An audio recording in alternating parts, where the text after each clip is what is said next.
Welcome to Abhijeet Mishra channel. नमस्कार दोस्तों, Abhijit Mishra channel में आपका स्वागत है। नमस्कार दोस्तों, स्वागत है आप सबका अभिजीत मिश्रा चैनल में। दोस्तों, आज की इस वीडियो हम देखेंगे ऐसे महत्वपूर्ण ऑब्जेक्टिव टाइप के प्रश्नों को जो कि आने वाले सभी प्रकार की परीक्षाओं के लिए काफ़ी उपयोगी है, खास करके रेलवे के लिए। तो चलिए आज महत्वपूर्ण ऑब्जेक्टिव टाइप के प्रश्नों को देखते हैं। आज का यह जो प्रश्न है वो थोड़ा आपको डिफिकल्ट लग सकता है, क्योंकि इसमें मैंने कुछ डीपली प्रश्न को शामिल किया है। तो चलिए, जैसा कि आप स्क्रीन पर देख रहे हैं, पहला प्रश्न दिया हुआ है कि निम्नलिखित में से किस में बहुल ब्राहा त्वचा पाई जाती है। तो बहुल ब्राहा त्वचा नेरियम में पाई जाती है। ऐसा माना जाता है कि कुछ खास घटनाओं में प्रोटोडर्मल कोशिका मल्टीसेरिएट या पेरिक्लिनली बांटता है। मल्टीपल इपिडमिड्स कुछ अंगों जैसे आर्केड के जड़, फिकस की पत्ती, नेरियम, पिपरोमिया आदि में पाया जाता है। नेरियम में यह दोनों सतहों पर पाया जाता है, इसलिए इसमें डी ऑप्शन सही है, यानी नेरियम या कनेर। अगला प्रश्न है, किस प्रशासन में लोकपाल नामक शब्द प्रयुक्त हुआ है। तो लोकपाल नामक युक्त शब्द प्रयुक्त हुआ है हर्ष का प्रशासन। लोकपाल शब्द का प्रयोग हर्षचरित में हुआ है। हर्ष के प्रशासन में लोकपाल नामक एक पद था, परंतु यह पद आधुनिक लोकपाल की तरह नहीं था। हर्ष प्रशासन में प्रांतीय शासक के लिए लोकपाल शब्द का प्रयोग होता था। तो यानी इसमें सी ऑप्शन सही है। अगला प्रश्न है, निम्न में किस सल्तनत शासक का राज्याभिषेक 2 बार हुआ।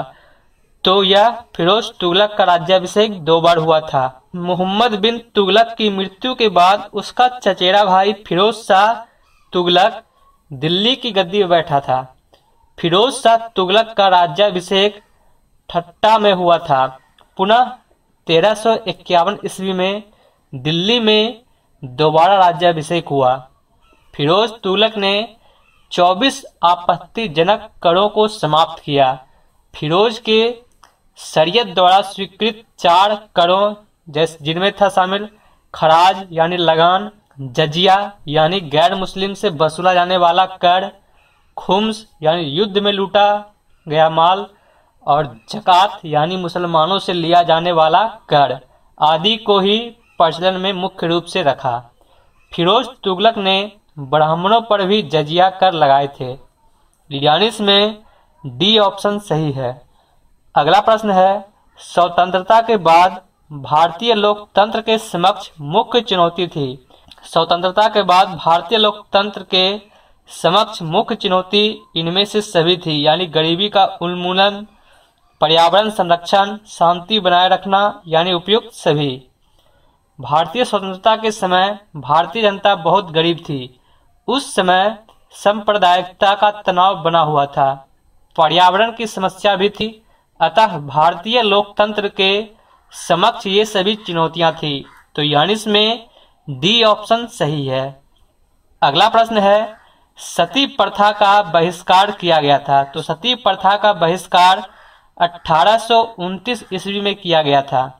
ब्रह्मा समाज के संस्थापक राजा राम मोहन राय के प्रयत्नों से लॉर्ड विलियम बेंटिंक ने अधिनियम 1929 के नियम 17 द्वारा सती प्रथा को अवैध घोषित कर दिया था। पहले यह नियम केवल बंगाल के लिए था, फिर 1830 ईस्वी में यह बम्बई और मद्रास में भी लागू कर दिया गया, यानी इसमें सी ऑप्शन सही है। अगला प्रश्न है, निम्नलिखित में से कौन सा ग्रह सबसे कम तीव्रता से चलता है। तो सबसे कम तीव्रता से चलने वाला ग्रह शनि ग्रह है। बुध सूर्य की परिक्रमा 88 दिनों में करता है। पृथ्वी 365 दिन और 6 घंटों में, बृहस्पति 11.86 वर्ष में तथा शनि 29.50 वर्ष में सूर्य की परिक्रमा करता है। इस प्रकार दिए गए विकल्पों में से सबसे कम तेज चलने वाला ग्रह शनि है। सौर मंडल का सबसे कम तीव्रता से चलने वाला ग्रह वरुण है। वरुण 164.8 वर्षों में सूर्य का एक चक्कर लगाता है। सौर मंडल में दूसरा सबसे कम तीव्रता से चलने वाला ग्रह अरुण है यानी यूरेनस। यह 84 वर्षों में सूर्य का एक चक्कर लगाता है। तो यानी इसमें सी ऑप्शन सही है। अगला प्रश्न है, किस स्थान का अक्षांश इसके डैश का सूचक होता है? तो इसके सूचक होता है तापक्रम का। किसी स्थान का अक्षांश इसके तापक्रम का सूचक होता है। अक्षांश रेखाएं भूमध्य रेखा से शुरू होकर ध्रुवों तक 0 डिग्री से 90 डिग्री तक बढ़ते हैं। जैसे जैसे हम ध्रुवों से भूकंप रेखा की तरफ बढ़ते हैं वैसे वैसे पृथ्वी का तापमान बढ़ता जाता है। अतः अक्षांश रेखाएं इसके तापक्रम की सूचक होती है। तो यानी इसमें डी ऑप्शन सही है। अगला प्रश्न है, सुनामी क्या है? तो सुनामी एक भूकंपीय तरंग है। सुनामी एक प्रकार का भूकंप की तरंग है। दिसंबर 2004 में सुमात्रा व इंडोनेशिया के पश्चिमी तटों पर आई सुनामी ने व्यापक तबाही मचाई थी। इससे भारत एवं श्रीलंका सहित अन्य देश भी प्रभावित हुए थे। तो यानी इसमें सी ऑप्शन सही है। अगला प्रश्न है, भारत में हिमालय की सबसे ऊंची चोटी है। तो भारत में हिमालय की सबसे ऊंची चोटी कंचनजंगा है। यानी इसमें बी ऑप्शन सही है। कश्मीर के भारत में विलय के बाद वैधानिक रूप से संपूर्ण कश्मीर भारत का हिस्सा है, परंतु कश्मीर के विलय से कुछ ही पूर्व पाकिस्तान ने इस पर आक्रमण करके इसके एक बड़े हिस्से पर कब्जा जमा लिया। पाकिस्तान द्वारा कब्जा किए गए क्षेत्र में स्थित माउंट केटू जो कि 8,611 मीटर भारत की सबसे ऊंची चोटी मानी जाती है, परंतु यह भारतीय सीमा के भीतर स्थित नहीं है। भारतीय सीमा के भीतर कंचनजंगा जो सबसे ऊंची चोटी है। कंचनजंगा का अधिकांश हिस्सा भारत के सिक्किम राज्य एवं कुछ हिस्सा नेपाल में स्थित है। माउंट केटू को गॉडविन ऑस्टिन के नाम से तथा स्थानीय भाषा में माउंट चोगड़ी के नाम से भी जाना जाता है। उल्लेखनीय है कि माउंट केटू भारत की सबसे ऊंची चोटी होने के साथ साथ विश्व की दूसरी सबसे ऊंची चोटी भी है। तो यानी इसमें बी ऑप्शन सही है। अगला प्रश्न है, सलाल परियोजना निम्नलिखित नदी पर है। तो सलाल परियोजना चिनाब नदी पर है। सलाल जल विद्युत व सिंचाई परियोजना जम्मू कश्मीर राज्य में चिनाब नदी पर स्थापित की गई है। तो इसमें ए ऑप्शन सही है। अगला प्रश्न है, निम्न में से किसकी वजह से भारतीय संविधान को जीवित आरेख कहा गया है? तो जीवित आरेख इसलिए कहा गया है संशोधन प्रक्रिया के कारण। भारतीय संविधान को जीवित आरेख कहा जाता है। समाज की परिवर्तित आवश्यकताओं के अनुरूप संविधान को ढालने के उद्देश्य से इसमें 3 प्रकार के संशोधन बताए गए हैं, जिनमें पहला है संशोधन प्रक्रिया 1। इसके तहत संसद के दोनों सदनों में उपस्थित सदस्यों के साधारण बहुमत से पारित प्रस्ताव पर हस्ताक्षर हो जाने के बाद संशोधन हो जाता है। दूसरा संशोधन प्रक्रिया 2। इस प्रक्रिया के अनुसार संशोधन का प्रस्ताव संसद के दोनों सदनों के उपस्थित सदस्यों के 2/3 सदस्यों द्वारा पारित होना चाहिए। तीसरा संशोधन प्रक्रिया 3। इसमें सदन के दोनों सदनों के तहत 2/3 बहुमत के साथ साथ प्रांतों की कम से कम 50% विधायकों का समर्थन मिलना आवश्यक है। तो यानी इसमें सी ऑप्शन सही है। अगला प्रश्न है, राज्यपाल निम्न परिस्थितियों में मंत्री परिषद भंग कर सकता है। तो राज्यपाल उपयुक्त सभी परिस्थितियों में मंत्री परिषद भंग कर सकता है। राज्यपाल को निम्नांकित परिस्थितियों में मंत्रिपरिषद भंग करने का अधिकार प्राप्त है, जिनमें पहला है जब राज्यपाल को विश्वास हो जाए कि विधानसभा में मंत्रिपरिषद का बहुमत नहीं रह गया है, इस स्थिति में। दूसरा, जब विधानसभा मंत्रिपरिषद के विरुद्ध अविश्वास प्रस्ताव पास कर दे और मंत्रिपरिषद त्यागपत्र ना दे, इस स्थिति में। और तृतीय स्थिति, जब मंत्रिपरिषद संविधान के अनुकूल कार्य नहीं कर रहा हो। और चतुर्थ जो है वह मंत्रिपरिषद की नीतियों से राष्ट्र का अहित संभावित हो या केंद्र से संघर्ष होने की संभावना हो। और चौथा जो है वह है यह कि जब कोई स्वतंत्र अधिकरण द्वारा जांच के बाद मुख्यमंत्री को भ्रष्टाचार में लिप्त पाया गया हो, तो इन स्थिति में मंत्रिपरिषद को राज्यपाल भंग कर सकते हैं। तो यानी इसमें डी ऑप्शन सही है, यानी उपयुक्त में से सभी। अगला प्रश्न है, भारत में एक राष्ट्रीय दल के रूप में मान्यता प्राप्त करने के लिए किसी दल को कम से कम कितने मत प्राप्त होने चाहिए? तो इसमें कम से कम 6% वैध मत 4 या अधिक राज्यों में प्राप्त होनी चाहिए। भारत में एक राष्ट्रीय दल के रूप में मान्यता प्राप्त करने के लिए किसी दल को कम से कम 4 राज्यों में राज्य दल की मान्यता प्राप्त करना आवश्यक है। इसके लिए उन राज्यों में हुए पिछले लोकसभा या विधानसभा चुनाव में पड़े कुल वैध मतों का 6% या अधिक मत प्राप्त करना आवश्यक है। उन राज्यों में अलग अलग प्रत्येक 25 में 1 या उसके अनुपात में लोकसभा सीटें, प्रत्येक 30 में या उसके अनुपात में विधानसभा सीटें प्राप्त करना आवश्यक है। तो यानी इसमें ए ऑप्शन सही है। अगला प्रश्न है, रेड डाटा बुक उन जातियों के बारे में जानकारी देती है जो कि संकटापन्न है।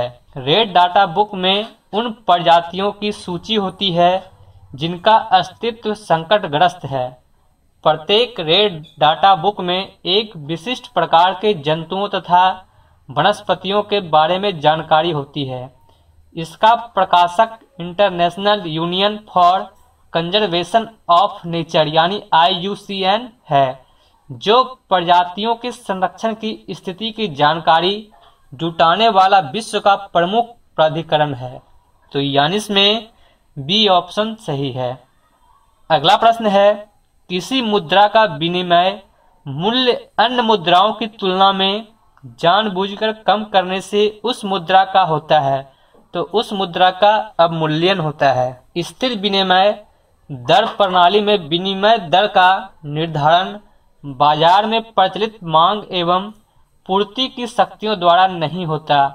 मौद्रिक अधिकारी जानबूझकर अपनी मुद्रा का विदेशी मुद्राओं के रूप में मूल्य या विदेशी विनिमय दर घटाकर या बढ़ाकर भुगतान संतुलन को संतुलित कर सकते हैं। अर्थात अब मूल्य की समस्या स्थिर विनिमय दर प्रणाली में होती है, परिवर्तनशील विनिमय दर प्रणाली में नहीं है। किसी मुद्रा का विनिमय मूल्य अन्य मुद्राओं की तुलना में जानबूझकर कम करने पर उस मुद्रा का अवमूल्यन होता है। तो यानी इसमें बी ऑप्शन सही है। अगला प्रश्न है, कंप्यूटर के क्षेत्र में उभर रही नवीन प्रौद्योगिकी है, तो इसमें ट्रांजिस्टर प्रौद्योगिकी जो कि अभी उभर रही है। ट्रांजिस्टर टेक्नोलॉजी कंप्यूटर की दुनिया में एक नया पहेलिय शब्द है। आजकल सिलिकॉन ट्रांजिस्टर के स्थान पर कार्बन नैनो ट्यूब के प्रयोग से इलेक्ट्रॉनिक डिवाइसेस बनाया जा रहा है, जैसे स्मार्टफोन, लैपटॉप, टैबलेट तथा सुपर कंप्यूटर आदि। ये छोटे और ज़्यादा शक्तिशाली होते हैं तथा कम ऊर्जा की खपत करते हैं, जो कि सिलिकॉन पर आधारित ट्रांजिस्टर वाला डिवाइस इससे कम शक्तिशाली तथा ज़्यादा ऊर्जा खपत करने वाला होता है। सितंबर 2013 में पहली बार कार्बन नैनो ट्यूब ट्रांजिस्टर वाला डिवाइस बनाया गया था। इसके प्रयोग से स्टैंडरफोर्ड विश्वविद्यालय के वैज्ञानिकों ने पहला फंक्शनिंग कंप्यूटर बनाया था। तो यानी इसमें डी ऑप्शन सही है। अगला प्रश्न है, यूरोप के खेल का मैदान निम्न में से किसे कहा जाता है? तो यूरोप के खेल का मैदान स्विट्जरलैंड को कहा जाता है। स्विट्जरलैंड विश्व के अमीर देशों में से एक है। इसे यूरोप का क्रीड़ा स्थल, यूरोप का हृदय, यूरोप का स्वर्ग आदि उपनामों से भी जाना जाता है। तो यानी इसमें बी ऑप्शन सही है। अगला प्रश्न है, निम्नलिखित स्थानों में से किस स्थान पर 22 दिसंबर को सबसे लंबा दिन एवं सबसे छोटी रात होती है? तो यह मेलबोर्न में होती है। मेलबोर्न ऑस्ट्रेलिया में है। मेलबोर्न में 22 दिसंबर को सबसे लंबा दिन एवं सबसे छोटी रात होती है। तो यानी इसमें ए ऑप्शन सही है। अगला प्रश्न है, लाल पांडा बाघ पाया जाता है? तो लाल पांडा बाघ पाया जाता है सिक्किम में। लाल पांडा वृक्षों पर पाया जाने वाला एक जंतु है। यह भारत के सिक्किम, पश्चिम बंगाल और अरुणाचल प्रदेश राज्यों में पाया जाता है। भारत से बाहर यह नेपाल, भूटान, चीन, लाओस व म्यांमार में पाया जाता है। तो यानी इसमें सी ऑप्शन सही है। अगला प्रश्न है, कौन सा दिन यूनिसेफ दिवस के रूप में मनाया जाता है? तो यूनिसेफ दिवस के रूप में 11 दिसंबर को मनाया जाता है।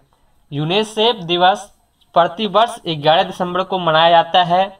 इसी दिन 1946 ईस्वी को बच्चों में सहायता के उद्देश्य से यूनिसेफ की स्थापना हुई थी। 10 दिसंबर को विश्व मानवाधिकार दिवस मनाया जाता है। तो यानी इसमें सी ऑप्शन सही है। अगला प्रश्न है, वाहन के टायरों को पर्याप्त भाग में फुलाया जाता है निम्न में से किसके लिए? तो इसमें सरलता से दौड़ने के लिए। वाहन के टायरों में सरलता से दौड़ाने के लिए उसके पर्याप्त भाग को फुलाया जाता है। तो यानी इसमें डी ऑप्शन सही है। अगला प्रश्न है, ध्वनि के शोरगुल का मापन होता है? तो ध्वनि के शोरगुल का मापन होता है डेसिबल में। ध्वनि के शोरगुल की इकाई डेसिबल होती है। 90 डेसिबल किसी शोरगुल को बर्दाश्त करने की अधिकतम सीमा है। तो यानी इसमें ए ऑप्शन सही है। अगला प्रश्न है, निम्न में से किसमें अपरंपरागत ऊर्जा स्रोत का उपयोग होता है? तो अपरंपरागत ऊर्जा का स्रोत सौर लालटेन में होता है। सौर लालटेन में सूर्य के प्रकाश को ऊर्जा के रूप में उपयोग में लाया जाता है, जो एक अपरंपरागत ऊर्जा स्रोत है। तो यानी इसमें सी ऑप्शन सही है। अगला प्रश्न है, कैंसर से लड़ने के लिए कौन सा जानवर उपयोगी है? तो कैंसर से लड़ने के लिए ताड़ा मछली उपयोगी है। जंतुओं के शरीर से किसी अंग में त्वचा से लेकर अस्थि तक यदि वृद्धि अनियंत्रित हो तो उसे कैंसर कहते हैं। कैंसर से लड़ने के लिए ताड़ा मछली उपयोगी है, यानी स्टार फिश भी उसे कहते हैं। यानी इसमें सी ऑप्शन सही है। अगला प्रश्न है, अमीनो अम्ल मिलते हैं? तो अमीनो अम्ल मिलते हैं प्रोटीन में। प्रोटीन वस्तुतः एमिनो अम्ल से बने होते हैं। मानव शरीर को लगभग 20 प्रकार के एमिनो अम्लों की आवश्यकता होती है। उपयुक्त में से लगभग 10 प्रकार का मानव शरीर स्वयं संश्लेषण कर लेता है एवं शेष 10 उसे भोजन द्वारा प्राप्त होती है। मानव शरीर का लगभग 15% भाग विभिन्न एमिनो अम्लों से बना होता है। तो यानी इसमें डी ऑप्शन सही है। तो आज के इस वीडियो में बस इतना ही। उम्मीद करता हूँ आपको आज का यह वीडियो काफ़ी अच्छा लगा होगा। तो लाइक बटन पे क्लिक जरूर करें और इसे अपने दोस्तों में शेयर जरूर करें। और यदि आपको हमारे द्वारा अपलोड किए गए वीडियो अच्छे लगते हैं और आप इसे पाना चाहते हैं तो सब्सक्राइब बटन पे क्लिक जरूर करें, ताकि मैं जब भी कोई नया वीडियो यहाँ पे अपलोड करूँ तो इसकी सूचना आपको सबसे पहले मिले। धन्यवाद। आपका दिन शुभ हो। दोस्तों आज के इस वीडियो में बस इतना ही। लाइक और शेयर जरूर करें और यदि आपने अब तक इस चैनल को सब्सक्राइब नहीं किया है तो कर लें, ताकि इसी तरह के और भी महत्वपूर्ण जानकारी आप तक पहुंचते रहे। धन्यवाद। आपका दिन शुभ हो।